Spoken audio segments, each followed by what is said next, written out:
Props are great tools that you can use in your yoga practice to modify poses to make them more accessible and more challenging. Today, I'm going to go through some typical props that you might use in a yoga class and how you can use them in different poses and what everyday items you can swap in if you don't have the specific props.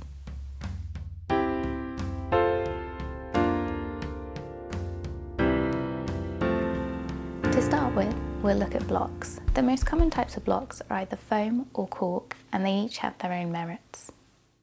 Foam blocks are generally cheaper and lighter, so easy to move about if you're going to be picking them up. Cork blocks are much firmer, so they're better when you're using them to press down on, as they won't collapse. So for example, if you're using them for arm balances, they're a bit more sturdy and will better protect your wrists. Blocks are useful in arm balances as they make your arms longer, so you have a bit more space to lift your butt, feet or legs off the ground. If you don't have blocks, you could use a sturdy pile of books instead. Cork or foam blocks could be used in lunges when you've got your hands on the ground. This just gives you a bit more space around the chest and shoulders so you won't feel so hunched in. In poses such as Warrior 3 or Half Moon pose, having a block will bring the floor closer to you and help you balance. You can use a block at 3 different heights. Just be aware that it becomes less stable the smaller the surface that's on the floor. Other poses where blocks come in handy are seated positions. Putting a block or 2 under your bum can make your hips and hamstrings feel a bit more comfortable in a forward fold by tilting the pelvis forward and giving you a bit more space to relax into it. This can also be nice in something like your pigeon pose, as it lifts the hips so you don't have to stretch through them quite so much. If you don't have blocks, you could use a cushion or a rolled up towel instead. The next prop we'll look at is a strap.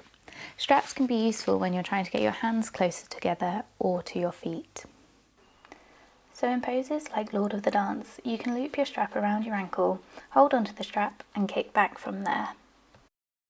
You can go for a similar thing in your pigeon pose. A strap can also help you flip your grip so you get a different sensation in your shoulder.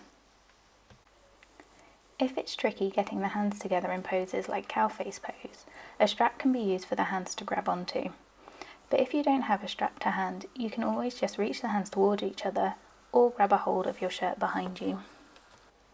Other alternatives could be a dressing gown rope, a t-shirt or even a sock. The final tool I'll go through today are knee pads. You may want to have a little extra padding for the knees if they're feeling a bit sensitive in any kneeling postures. You could make knee pads by cutting up an old yoga mat, using a folded towel or a small cushion. If you don't have any of those to hand, you can quite easily roll the mat for a little extra cushioning. Rolling the mat lengthways is great for when you only have one knee on the ground, so in lunges or poses like runner's stretch. For poses with both knees on the ground, like tabletop or camel, rolling the mat horizontally may work better. Ultimately, it's up to you how thick you want your padding, but just be aware that thicker padding could throw off your balance a bit. All these props aren't essential for a yoga practice, but by making poses more accessible or more challenging, you may have a bit more fun with them. Some days you might want to use a prop or 2, and other days you might not. It's all your choice. I hope that was useful, and maybe you found some new ways that you could change up your practice.